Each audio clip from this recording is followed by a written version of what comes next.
Hello and welcome back to Transcendent Philosophy. This is Seth here, and today I'm excited to go over, in my opinion, the most deep and philosophically intriguing Chinese drama that I've seen so far. But first of all, to set the stage, there's a couple things I want to talk about to put this into context. First of all, I'm worried about the United States of America and our relationship with China. And I'm worried about more than just that. I'm worried about how that impacts the world. As a global society, we all impact each other in very different ways, and I think every nation in the world is interested in the relationship between USA and China because we're so big and influential. And if things between our two countries get better, then perhaps the world can cooperate better. And if things between our two countries get worse, then that makes it harder on the entire world. And the worst case scenario is something like a World War III, where all the nations of the world have to figure out which team they're on, and it turns into a freaking nightmare that nobody should want. And so one question is, if it's human nature to be so divisive and tribal, and we've got a history of all these different wars, how do we break the pattern, right? How do we break the cycle of warfare? And how do we avoid a future World War III? And so that comes to my hypothesis. So my hypothesis is basically the idea that I think it's possible that we can, at a grassroots level, at this bottom ground up level, at the individual level, we can make an impact, right? So if every individual decides that they want to open their heart to understanding another culture, to understanding another people, to understanding the Chinese in this instance, that level of desire for understanding, I think, can create a type of intimacy, and that type of intimacy can lead to connection and cooperation, which would be the antithesis of division and warfare. And so my hope is that if more people are willing to consume Chinese media, that more people will be able to understand the Chinese perspective. And if more people understand the Chinese perspective, then we'll find better ways to communicate, we'll find better ways to compromise, we'll find better ways to persuade, and all of that will lead us towards a global utopia rather than a global dystopia. And come on. If someone told you that the solution to avoiding World War III was as simple as to watch a Chinese television show, I mean, that's the easiest, most pleasurable type of homework. It's like, enjoy yourself in order to save the world. Come on. That's the easiest homework that anyone could ever ask. And so, I think at a minimum, it's worth a try, right? What do you have to lose? You might waste a little bit of time. You don't have a lot to lose. And if this is if this could be a catalyst for a butterfly effect that builds up to a better future, it's totally worth it, right? And so if you're not exactly convinced, I've written a lot about it in my other blog post, which is called Brotherhood, A Path to Peace. And I've also got a YouTube on that as well. So if you want more of that, if you want more information on the Thucydides trap between America and China, and more kind of a philosophical navigation of how we can bridge the gap between these two countries, definitely go check that out. But I just wanted to give you the overall overview so you understand why I'm inviting you to look at these Chinese shows. So, as you can see, I've rated some of the shows I've watched so far. These were the first 8. I've probably watched about 20. I haven't rated all of them in this robust fashion. I've done philosophic reviews on many of these different shows, and all of this is available on the blog. But there is one show in particular that stands out to me as the most deep and intriguing, and it's this show, Love and Destiny. 陈戏园. So these are the two main characters, and it's a romance between these two characters. Now, if you're a typical dude, you're like, what? Romance? Seth, come on, you want me to watch a romance? Hear me out, okay? Bro, dude, hear me out. If you care about the well-being of conscious creatures, if you care about world peace and unity and global cooperation and, this vision of a better future, if you care about those things, I think that if you investigate your thought processes, love is probably an important principle. Maybe there's a hierarchy of principles that get us to that better place. I think you would admit that love is an important principle for getting the world to a better place, right? So if you admit that love is an important principle, which genre focuses on the principle of love the most, right? Exactly. The romance genre is most keenly in tune with exploring the concept of love, the different manifestations of love, where love goes wrong, where love goes right, and the philosophic trade-offs and trolley problems associated with love. And so if we want a better future, maybe we have to be willing to take the romance genre just a little bit more seriously. What do you think of that? But, of course, these shows, they're not 100% philosophical. There's a lot of romantic baggage involved. So if you can't bear to watch through all the cringy, cloying romance, you have me to help guide you to the most interesting philosophic parts. So first of all, I just want to give you a little background into the xinxia genre. Xinxia is a Chinese term for this type of a genre.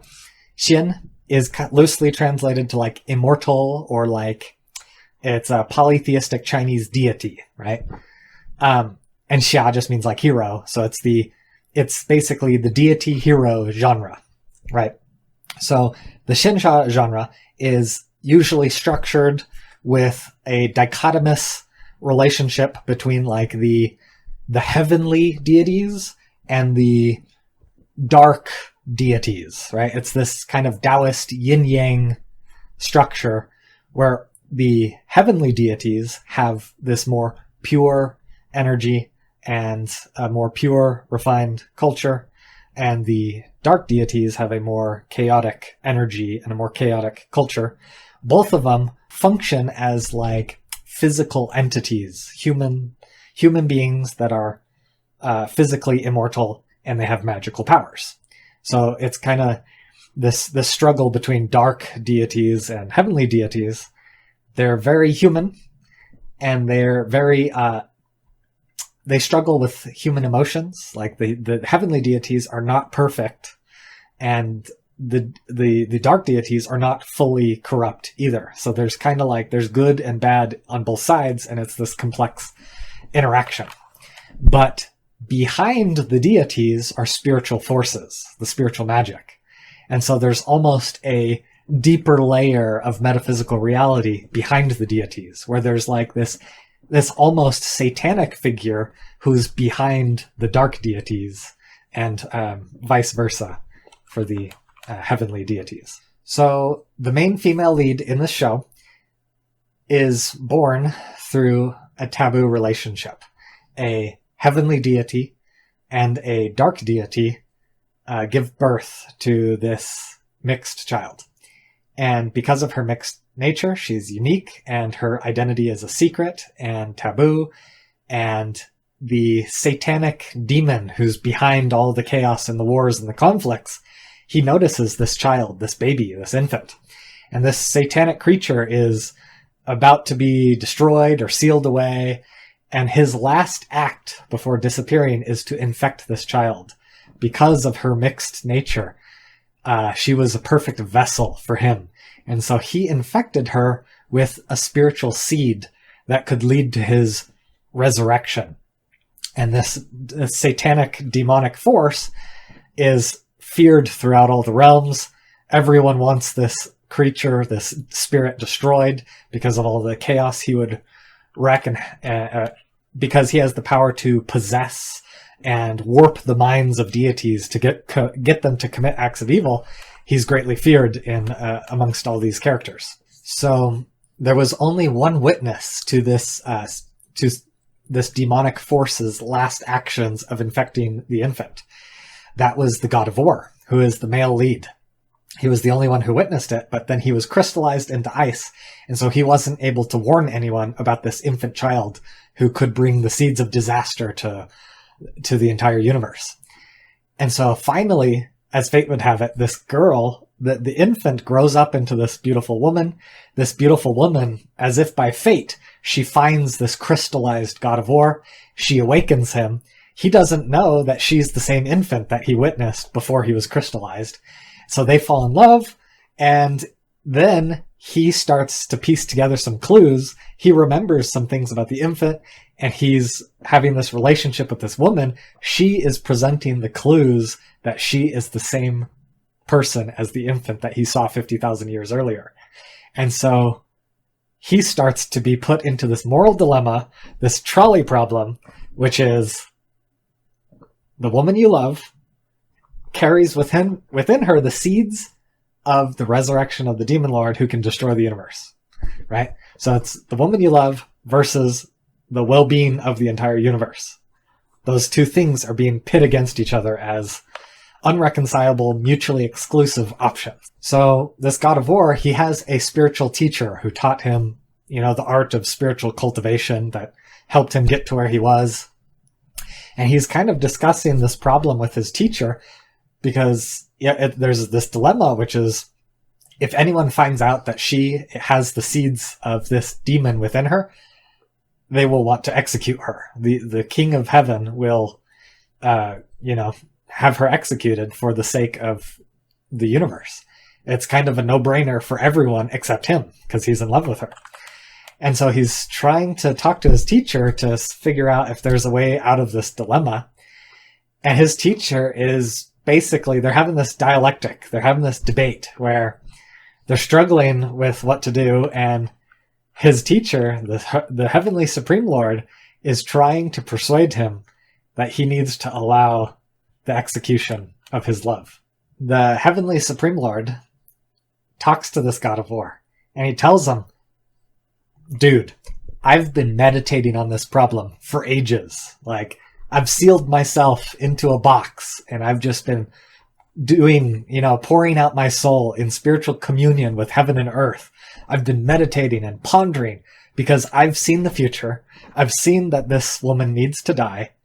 And I've tried to calculate all the different possibilities during my ages of meditating. And the end result of all of this is that there is no other way. All of my spiritual communication with heaven and earth has led me to this conclusion. Here, try it for yourself. Go meditate for yourself, and you'll come to the same conclusion as me, which is she has to die. So the god of war, he begins his counter-argument, and he argues from a place of deontology. And deontology is juxtaposed against consequentialism. A quick philosophic refresher.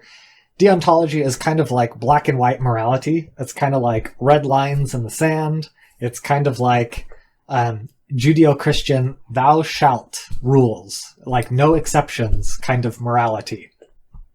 And a modern way to think about deontology could be like human rights. The right to do the right to life, liberty, pursuit of happiness. Those are a little bit vague. Rights are kind of lines in the sand, like the right to not be a slave. There's no exceptions to that rule. That's kind of the principle of deontology. And in contrast, consequentialism is focused on the consequence. And so if something brings a good consequence, then it's good. If it brings a bad consequence, then it's bad. And under consequentialism, there's an exception to every rule. So it's like slavery is bad unless the consequences are good, and then slavery is good, right? And so in this specific instance, we're talking about killing the innocent, right? The god of war, his position is she's innocent. She's never done anything wrong. It's immoral to execute an innocent person. I don't care what the consequences are. I don't care if her existence leads to the demon being resurrected and the entire universe getting destroyed. I'm not going to execute her because that is, in and of itself, that's immoral. We don't need to look further. But the Heavenly Supreme Lord, he's embracing consequentialism. He's saying, of course, nobody wants her to die. We understand she's innocent. But fate, the way the universe is structured, it doesn't make sense to spare her. Why would you save one life when millions are at stake, right? The trolley problem is 1 life against 5. That's the traditional structure. But you can play with the variables and change the 5, change it to the entire universe. That's what's going on here. Do you save the 1 life and let the trolley destroy the entire universe, which might include her in the end anyway? Or do you execute her and you save the entire universe? It's the most extreme counter-argument to deontology, which is why it's an interesting challenge. It's under my moral rubric, this is an example of breaking a moral theory, right? So if you want to break deontology, you need to take the trolley problem and change the variables to make it as bad as possible for deontology, right? And that's what this does. Instead of 5, it's stretching that 5 to the entire universe, and it's like, wow, this is really bad for deontology, because is your stubborn commitment to deontology strong enough to sacrifice the entire universe? Really? So the God of War, he presents his counter-argument that he's viewing himself with the duty to protect all creatures, and so he's kind of thinking like, if he can't protect the goddess, how can he have the audacity to protect the masses, right? And so he's kind of seeing a contradiction, but he hasn't figured out how to articulate it fully yet. And the Heavenly Supreme Lord, he replies with this argument: if you knew that the welfare of all living creatures depended upon your death, would you be willing to die for them? So he's appealing to God of War's internal heroism. And the God of War, he naturally agrees. He's like, yes, of course, I would be willing to heroically die for all creatures. And then his master retorts with, if it's okay for you to die for all creatures, why isn't it okay for her to die for all creatures? At this response, God of War is stunned into silence. He does not know how to respond. And so with compassion, his master guides him into a meditative trance. He's like, here, come over here and you can ponder this yourself. And so what happens is these magical rocks begin to swirl and spiral around God of War. And it kind of brings him into this meditative trance, right? This virtual world. And his master is kind of guiding him through this hallucinatory experience. And so this meditative trance puts him into this kind of a well scenario. He's at the bottom of a well without water, and he's looking up out of this pit. And he's got this circular vision of the sky. And his master says, everything in this world has balance in numbers. You cannot force something. You have confusion in your mind, yet you are unable to resolve it. It has pushed you to be trenched deep in the mud, unable to find a way out. You only see what your eyes see, limited by the layout before you. If you observe the sky from within the well, how can you appreciate its vastness? Is the sky only that which you see from within the well? Is the sky that you cannot see not worthy of being considered sky? So from this perspectival shift to the bottom of the well, his master is trying to show him the biases within his perception. And so because he is in love, his perceptions are hyper-focused on this narrow view, right? He can only see one narrow thing as being valuable, and he can't see the more vast perspective that is also valuable, right? There is much more sky than this narrow tunnel. And so the Heavenly Supreme Lord is trying to tell him, don't be so narrow-mindedly focused on your lover. You need to realize that there's much more stuff outside your perspective that is also important. And so after pondering this for a little bit, the God of War responds, even if I, your disciple, am within that well, how could I not know how vast the sky is? The layout may indeed cover my eyes, but it cannot cover the entire sky. I observe the sky within my heart. I have the world in my chest. The sky is the sky. It does not differ whether I am inside or outside of the well. No matter where I am, if I am missing just a little fragment, it is not complete. Dare I ask, respected master, this incomplete sky, can it still be considered the sky? So it seems like the god of war is trying to emphasize that if you lose a fragment of the sky, then you've failed to protect the sky. And so the sky is the entirety of the sky. The sky is not just the sky outside of the well. And so he's trying to fix his master's perspective. His master is saying you should focus on the sky outside of the well and not focus on the sky within the well. And he's saying both matter. The entirety of the sky is what matters. I can't just sacrifice a fragment of the sky and pretend like I care about the sky. So Heavenly Supreme Lord, feeling like the well analogy wasn't working, he guided him through this hallucination to a new environment. So now he's outside of the well, and he's now at the top of a virtual waterfall. There's just water flowing. And then the master says, "One place, one law. There is order in laws. Each order has its principles. All creatures have a yin and a yang.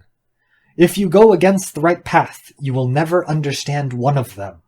You should think and weigh the importance, abandoning all of heaven and earth just for one drop of falling water. Is it worth it?" And then the master guides him away from the waterfall and towards this dusty desert, devoid of water, devoid of nutrients. And he continues, saying, "Destroying the world just for one wrong split-second decision. Since the world is destroyed, how can there still be any falling water? Is this not foolish?" So this master, he's trying to show him how horrible the world will be if you focus on the one water droplet over the entire waterfall, right? If you focus on saving the one water droplet and you destroy all of the water, you're going to have this horrible result. What's the point, right? Is that a good thing that you want to pursue? So God of War responds, "I have never thought of destroying a portion of the world, and I will not allow part of the world to be destroyed because of me." And so he's trying to articulate some intentionality, right? An aspect of morality is intentions. He's like, I am not intending to destroy the world outside of the well, and I'm not going to destroy the sky that's inside the well.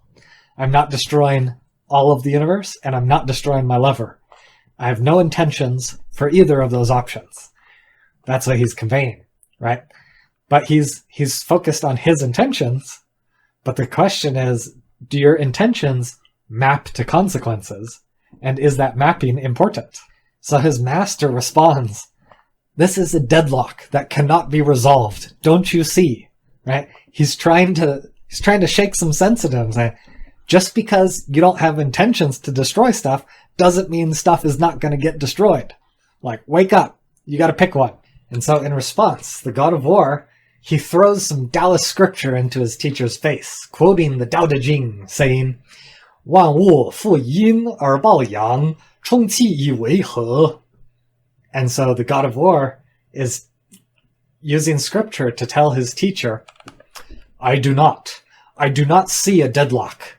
I firmly believe that there is a way to resolve this. All creatures have yin and yang. Even if you walk against the right path, they will eventually converge. Yin and yang may contradict, but naturally flow towards harmony. What I am after is that harmony. So this scripture is really philosophically interesting because it expresses a belief in a dialectical relationship between yin and yang. And what do I mean? So there's different types of ways to think about conflict. Elsewhere, I've tried to do an integral analysis of different levels of conflict. And so I guess one simple way to put it is that the dialectic is a higher form of conflict. And lower forms of conflict are, violence, fighting, disputing, debating, right? So there's animosity, there's enmity. Those are like, fighting is one type of conflict, but then there's teamwork. There's teamwork conflict, right? So there's friendship conflict and there's enemy conflict. And so the dialectic, it expresses the principle behind friendship conflict, right? And that is the key. In my opinion, that is the most important principle for this modern generation to understand. Because friendship conflict is how we resolve issues in a way that's not destructive, but rather constructive, right? So if we want to build a better future, there's a lot of conflict everywhere. At every level of analysis, there's conflict. The question is, are we going to have, violent conflict or constructive conflict, right? And so that's what's so interesting about this yin and yang. The yin yang, it's the contrast between opposites. And, under a traditional Christian perspective, opposites are not reconcilable. Good versus evil, it's always a relationship of enmity. There's no friendship between good and evil within that Christian mindset. And so this yin-yang mindset, it transcends that paradigm. We have to come to this higher paradigm where actually yin and yang, there's reasons for them. Yin it's not pure evil. That's not the right way to think about yin. Yin is like the moon. Yin is like nighttime. The nighttime, it's not evil, it's just different. And the yang, it's like daytime. It's like the sun. The sun is not pure good. The daytime is not pure good. It's just different. There's benefits and costs to each, and they complement each other, and they work together harmoniously for the world. And so what he's saying here is that it seems like superficially, it seems like there's a contradiction between yin and yang, but if you let them play out, if you let the cycle of yin and yang play out, they naturally flow towards a harmony, right? Like the day and night cycle. They seem like opposites, but they actually work together for our good. There's a hidden principle, but behind the yin yang is this principle of harmony, natural harmony. And so what God of War is trying to focus on is, I've got this contradiction. I've got this trolley problem. It seems like these things are opposite. It seems like they're, mutually exclusive. It seems like they've split paths. But he wants to see if there's a way that they converge. If you let these opposite paths play out, maybe there's a harmony to be had that is not obvious at the superficial level. There's an important way to think about deontology versus consequentialism. And that's in terms of honoring your values versus promoting your values, right? There's a philosophic theory that there's two ways to deal with your value systems. So, for example, we value life, right? That's kind of a universal value. We value life. But how do we express that value, right? So the deontological way to express the value is to honor life, right? And to honor life means you respect it, you never harm it, right? So different types of deontologies for honoring life would be, pro-life, anti-abortion, that philosophy. Like really strict veganism, it's a pro-life philosophy of, I will never be involved with harming another creature. Like, I don't care what the consequences are. I'm not going to be involved in that, right? It's a red line in the sand. I'm honoring life by respecting it and never getting involved in anything that harms it, right? But the opposite moral approach is the consequentialist approach, which is promoting life. And the promoting angle says, I will allow myself to be involved with harm if there's a net good that comes from it. If there's more good on the other side of the harm, then I'm okay with the harm. And so there's more of a trade-off, a more cost-benefit approach, a more flexible approach. And so in this story, the God of War, he's sitting firmly on this deontological side. And in this trolley problem, he's insisting on honoring his value for life. He does not want to get involved in the death of this woman that he loves, because that would be unjustly harming life. And the Supreme Lord, he sits on the other side of the trolley problem. He is focused on the consequences. He wants to promote life. He wants to promote all the creatures in the universe, and he's willing to incur some costs to promote life. And so, in one respect, God of War, he's focused on minimizing his involvement with death, and the Heavenly Supreme Lord is focused on maximizing the welfare of lives. And so as they banter back and forth, the God of War decides to have faith that a synthesis is possible. He thinks that maybe he doesn't have to sacrifice one track of the trolley for the other. Maybe he can find a way to save both tracks. And so the rest of this story is exploring how God of War tries to resist fate and to fight this destiny and to use different strategies to see if he can rescue both tracks.